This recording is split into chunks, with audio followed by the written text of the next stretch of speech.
At least you have your health. Health's not good enough. Not everyone shares your sense of humor. Health is wealth. Evolv. Evolv. We evolve through pain. Evolv the podcast. Andrea and Julie. It's time to begin. Welcome back to Evolv the podcast. I'm Andrea Waycott. And I'm Julie Saunders.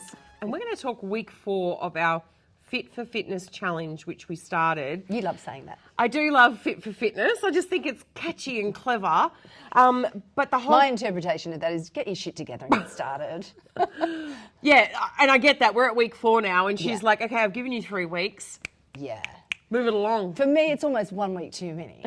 Okay, so I'm going to cut to the chase. This is get started time. Yeah. Yeah. This is, we've gone over very quick recap. We've done our, why are we doing it? How are we going to do it? What's going to keep us there?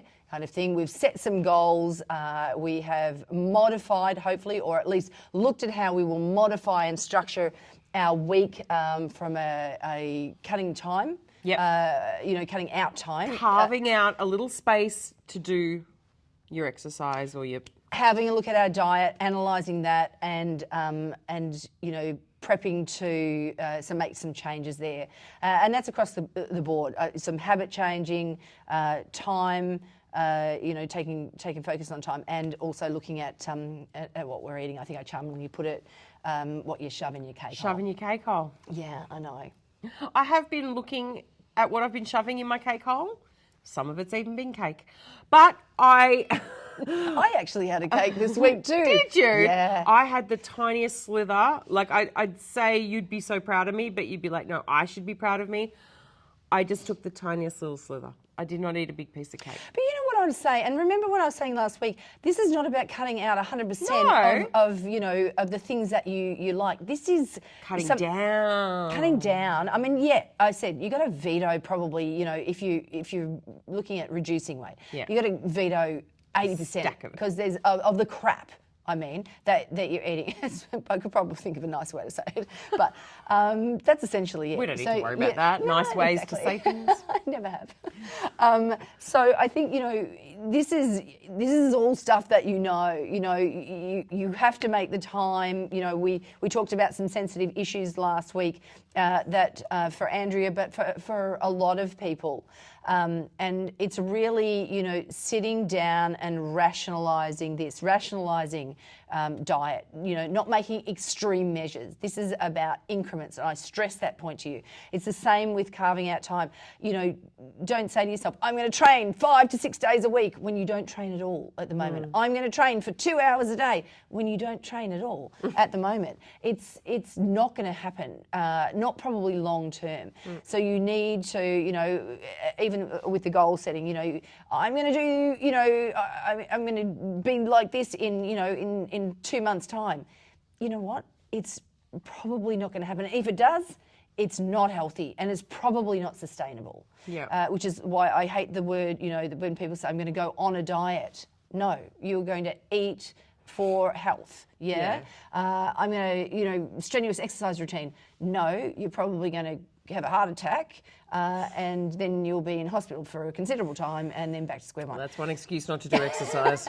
Well, that might not happen. But what I'm saying is that you need to go into this with across the board with the viewpoint that this is for life, for the rest of your life. It is part of your lifestyle. So adopt every aspect of it that way. Yeah. Yeah? Yeah. Especially the spending on Temu, Andrea, just setting yourself up with a new wardrobe, which I like for you is accountability. Yeah. But just purchasing it and then not using it is not. I'm pretty sure everything I purchased from Temu is going to be so practical and useful. And I think we said, be it Temu or Shein or whatever, they have like these really great outfits and you go crazy. And if you're like me, I put like 430,000 things in the cart and then I go, awesome, I love them all. And then I look at the price and then you go $4,000. And you go, okay, I can get rid of that one, that one, that one. Yeah, and the most expensive one has been like, and I'm not joking, like you owe $4,000 and the most expensive item has been $25. And I think, maybe I might have gone a little overboard. You way beat me. So then I have to say to myself, okay, I'm going to bring that down to about 150. What I can actually afford. Let's go back to reality. So yeah, 432,000 things have to go. And you don't have the space at home to keep all that stuff anyway. Don't I? I live on property. I'll build another shed. That's why I moved there. All right. So you were teasing me with this whole big three thing. Yes, that's right. She kept saying, big three. And I'm like, what is the big three? She goes, well, you wait, you'll tell me. Well, there's lots of things we could have made a big four, big five, rings off, but for me, the big three, and I love it because they all sound like they go together. It's honestly three key things for me. Resistance, and that's not resistance to exercise, I get it. Which is what Andrea thought, oh, yay. I got plenty of that. Is about resistance training, yeah? The importance of, so we'll discuss that. And then distance, so that is physically moving. Yes, yeah. So we talk about steps. So we'll have a little chat about that in a minute. And then persistence, staying with your program. When the going gets tough, don't bail, which is pretty much probably what you've done most of the time. That's why we're all doing the 4-week Fit for Fitness challenge. That's right. That's why we're talking to you right now. Yeah. So it's, for me, it's those three. Yes, they kind of, they all sound nice together, but it's so true. So let's have a look. Let's have a look at resistance training. Why? Why is it so important? Because people say, I don't want to get muscles, I don't want to get big, and it's so not about that. Yeah. One of the most important things in resistance training is bone density. Okay, and increasing your bone density and your strength. And the key there, and I haven't actually got the stats, but they're quite interesting and quite high, is the reducing the risk of osteoporosis. Yeah. And I think if you haven't, touched on that yourself, What age do we have to start panicking about that? Well, do you know what? I don't think panic is not where we want to be, Andrea. That's always where I am at. Panic is not where we want to be. Where we want to be is we want to stop that from happening. And of course, for some people, there's medical issues within that, this is not going to combat, but it will help. Yeah. Regardless. In answer to your question, I think it's more about if we set ourselves up for success from the start. So if you, and it really comes down to, you need to lift heavy things. Yep. And that doesn't mean you need to lift heavy things. Yeah, you do. And it's really what you need to do. You need go pick up your child who is now a teenager and lift heavy things. But in the right way. You need to be in the right way. So it is really key for bone density to be in the correct way, with the correct form, to be lifting heavy things. Really, to have, I'll say heavy, it's subjective, but that osteoporosis is a word that's thrown around so much, and I think all of us know someone that is affected by osteoporosis. And a woman in her early 60s who probably shouldn't be is. And probably for the reasons you're talking about, hasn't done the right things. Often, and look, a sedentary life and a not so great diet, where that's concerned, are often key factors for most who don't have major medical issues that that contribute. So that is a huge important thing with resistance training. But obviously there are other things involved here with resistance training which are of benefits. So you generally improve your posture, and as you know, I'm constantly on about posture, but as we get older and we get a bit lazy and we're sedentary and we sit in the wrong way and all those sort of things, if we haven't got muscle integrity, if we don't have bone density and structure there, then you'll find that That's those the scaffolding, it is, and they start to get fused. It's never too late. I never say it's too late to do anything. It's never too late to start increasing or addressing the bone density issues or your posture. But there comes a point where there's only so much that can be done. Yeah. So coming back to when, honestly, from early teens. Yeah. Diet right the way through. Because I was just wondering if there were like milestones in your life where it's sort of you're more susceptible to calcium deficiencies? Is it like when you're pregnant or when you're going through menopause, or are you like? There are a number of markers there, but I would suggest that I think they icon about the 40s that it becomes really important because it becomes an issue then that's a more diagnosed issue then. So we also have the increased or the decreasing of injury and prone. So better posture, better bone density, less likely to, my back, or various things, my knee, my this, my that. You've got things on top of that, which is, of course, if you have a bad diet or you've got a bit more weight on than you should, that doesn't help you with injury either. But this all comes into, having that resistance training that you're doing on a regular. So when you say resistance training, you're talking about obviously things like bands, having and the all of those. muscle under load. Yeah, under load. Okay, that's good definition. So having the muscle under load. Yeah. Whether it's by using bands, Weights. dumbbells and weights generally, and Yep. obviously as you progress, you'll be able to increase that. Doesn't mean, as I said, necessarily putting on a whole lot of muscle. So there's ways to do it that don't. Some people go, I don't want to be muscly, and you don't have to be. Yep. To increase your bone density. Yep.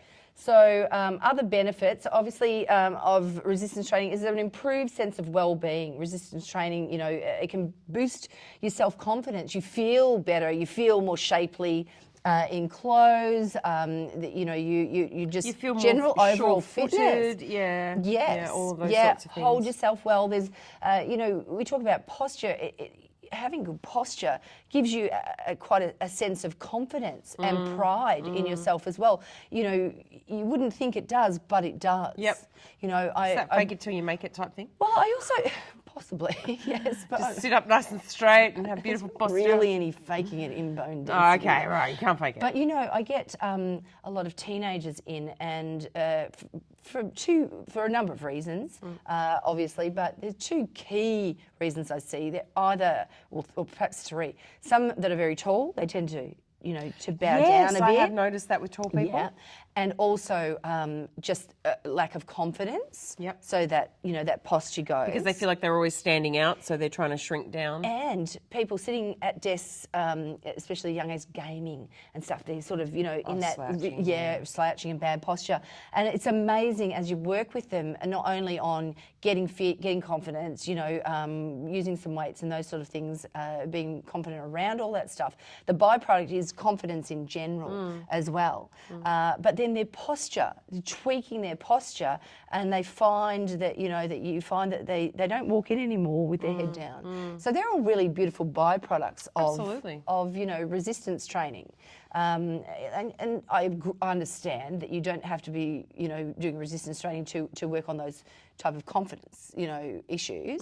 But it certainly helps because you have that sense of well-being as well. Yeah, no, that makes perfect sense. And so next is distance. Well, I think no. There's a last issue that You said distance. the last issue in the resistance training or benefits thereof. Yep. Is that it also increases, your cognitive function as well. Oh, I didn't know that. So training in general, yes, it does. What makes you smarter? Yes, I think you have your body is functioning properly. Your mind starts to function properly as well. It's a beautiful byproduct. I'm all for getting smarter because let me tell you, some days I'm just not that smart. So, all right, that's a good thing. So, we will. Come on, Nelly. Nelly. Negative Nelly. Sorry to all the Nellies out there. No, but it's true. Like, just to feel a little sharper every day wouldn't hurt, right? Look, you know what? Make fun of it, but the clarity of I'm not mind making fun of it. when you exercise, your I know. systems start working more. More oxygen, more blood oxygen, circulation, more and everything. You know what? You're pooping more. Yeah. You're doing other things. Your body starts to work better. Absolutely, and all your right? brain And so- would feel sharper. You would feel because you'd wake up some mornings. Well, you probably don't, but I wake up some mornings and it's just like a big cloud. Like you feel like, oh, what am I going to do? and sometimes to be creative or to think or whatever is such a hard thing. But if you've had good sleep, you've eaten well, you've maybe been out in the sunshine the day before And you've doing got stuff, up and what have you done first thing? gone for a walk, No. drunk your water. Yes. You do feel like you can tackle all the thoughts, all the things, all the thinking. And that comes back to doing something for yourself as well. Yeah. So now, Andrea, we go on Distance. to distance, which is the steps that everyone is talking about. Yeah. Yeah. And there's a number of 10,000 put on it. And to be honest, yes, it's a sort of a great number to throw around. But look, 7 to 10,000 steps. But the main thing is to set yourself up with an achievable number of steps that you want to do. So if you're doing, and I think we've talked about this before, that if you're doing, let's say 5,000 steps in a day, you want to look at increasing that to 6. Yeah, and then so on and so on. The ideal is to be hitting around somewhere between, and it's a little individual, but somewhere between 7 to 10,000 steps in a day. Somewhere in there. That's healthy. Yep. Yeah, to get those in. And look, you can use things like Fitbits and smartwatches of all different kinds, but at the end of the day, you don't actually have to have those. If you time or work out how many steps and how would long... you count all day? No, you have to have a watch or something. If you let me finish. If you work out how long and how many steps it takes you to walk 1 kilometre, then, you can average out your steps in a day. So if some people are resistant to, to going and buying that technology or wearing it, you don't have to. You can kind of get an average of what you're doing. Yeah. And your phone does, if you have it turned on, a lot of them just count your steps. They're not 100% accurate, Sometimes but I they're do pretty encourage good. people to go without the phone because it's like time to. But yes, of course, that's something that can track as well. Yeah. So cardiovascular fitness is really what we're talking about with these steps. That's really where you're going or what you're aiming for. And Andrea, the importance of cardiovascular fitness is, I think, where you started with your fitness journey, or not. Because otherwise you die of horrible heart things. Yeah. So extreme. So obviously cardiovascular fitness, it measures how well your body takes in oxygen and delivers it to your muscles and organs during prolonged periods of exercise. Okay, that is what that is. What does it help with though? So it helps us with things like weight loss and maintenance, improved bone density, which you talked about. So it's an add-on to your resistance training, increases your muscle mass. Yeah, so you're not atrophying, you're up, you're not sedentary, you're moving, and obviously your muscles are working. It's a low impact exercise, so it's kind on the body, kind on the the joints of the body.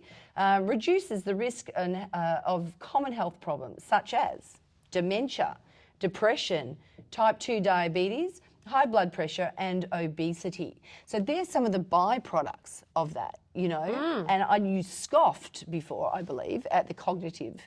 I didn't scoff. I was surprised. I didn't know that you could get smarter. Cognitive benefits. Well, I think it's more about your brain firing. But all of those things, walking. That's why there is such emphasis on going for a walk. And as I've said to you before, and I know that you've struggled with the time aspect of things, of fitting these things in. And I think in our week 2, I sort of suggested, put your feet on the floor, get up, go outside, go for a walk to the letterbox for a start, walk anywhere, get that routine going. And I promise you will just feel better about yourself. Yeah, you've done something for yourself. You feel better about yourself, and think of all those byproducts. Yeah, those positive little, numbers that I've just mentioned. Yeah, for Andrea, getting smarter. So excited. Yeah. She's already a smart cookie. Oh, you don't need her to be smart. Yeah, genius. I'd go to genius level. That's right. Yes.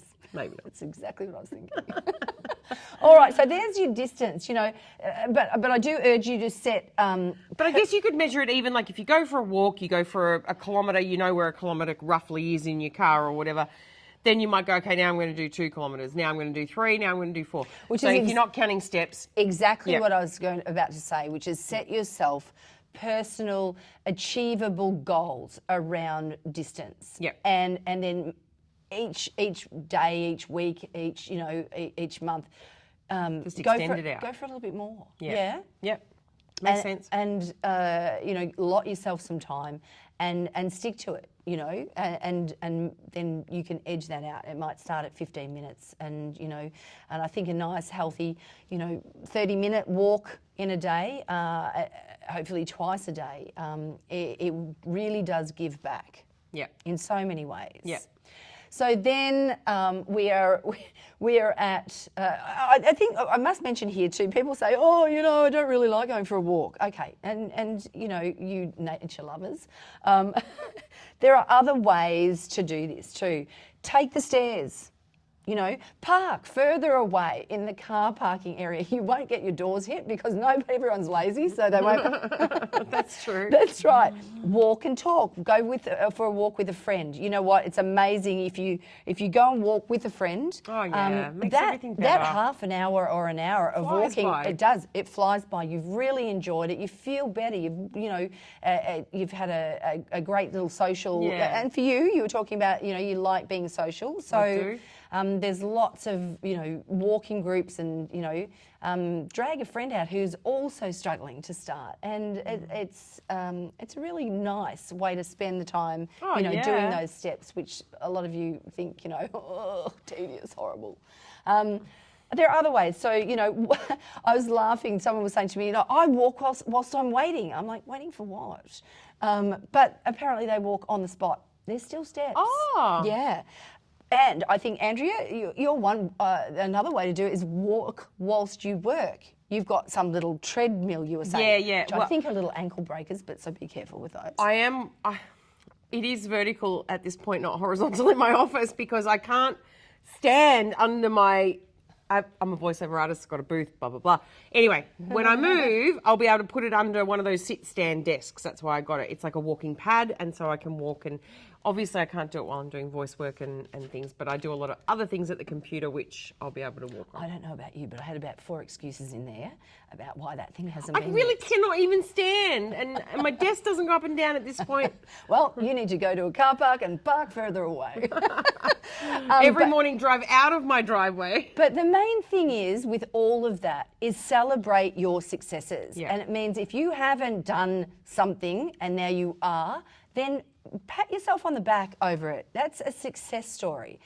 And then each step of the way that you make, tweak it a little bit, go a little bit further, extra amount of steps, or add some kind of movement into your day that helps in this area, then they are successes, and reward yourself, not with cake.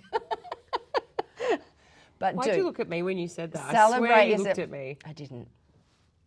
But I am now.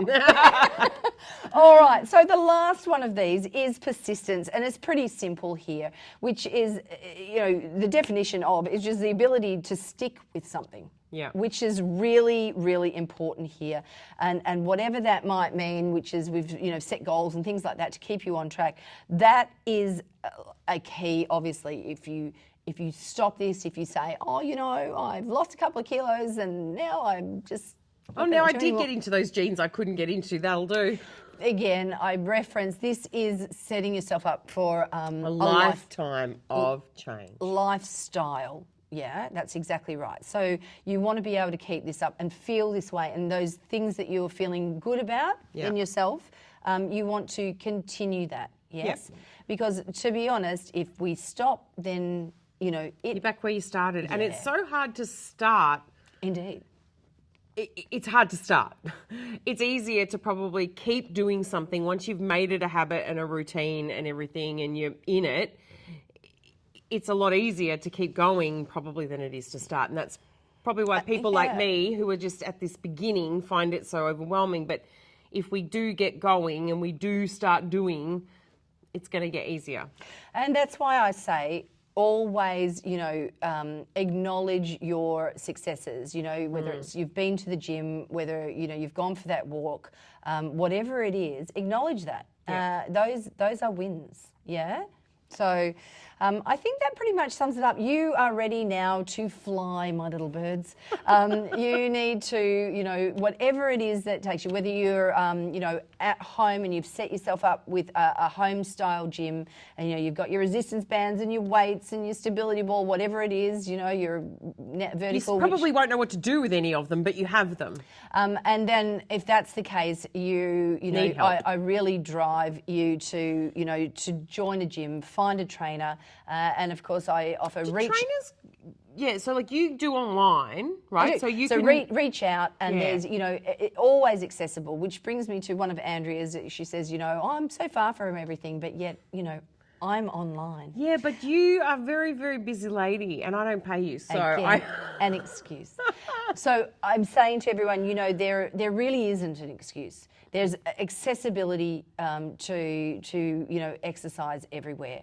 You just have to make the commitment. Yeah, you've even got clients internationally. Like I do. You're an impressive lady. Impressive. Well, I'm not sure about that. You're but all over the joint. Do you know who's impressive? It's the clients, because they are making the commitment and they are, saying, okay, well, I'm going to overcome X, Y, and Z to do this. So the desire and the need is there, and that's what I urge you to do. So if you need, and I do say to people often, if you are just starting out, I urge you to take on a trainer for at least an 8 to 12 week program. Yeah. And commit to it. Commit to that program, which should be individualised to you, and not a cookie cutter type, setup, and feel and see the results within that time, assuming that you've committed to it. Give it a go. Get the help that you need, and then some people as I sort of intimated before, spread their wings and fly, and some people need to then go continue within that way because they find that is the way to keep them on track. Yeah. But whatever it is for you, I urge you to do it. As I said, if you've got any questions or you finding difficulty starting, reach out and we'll help set you on the way. Yeah, and I think like for success, I wouldn't know how to use a resistance band if it wasn't for you, and things like that. Like I wouldn't know the correct way to do things and the right way, exactly, without hurting myself. Well, we don't go and knowing how many, what. Yeah, all we that don't go sort and of do stuff. our own surgeries. No, it's very hard. So it stands to reason. I do think getting help is 100% the way to go. Yeah, and it is for most people. Yeah. And they tend to stick with it then because they're empowered by the fact that they're gaining knowledge and they know what they're doing is actually going to to have positive and as you say, effect. it's tailored to them. So it's like, well, I really hate this and I hate this and I hate this and I hate this, which we probably shouldn't hate ourselves. I get it. We're not doing hate. We'd like to improve this and this and this and this. It's all about reframing with her. But, like you can actually then create that program to really target those areas and those things. Absolutely.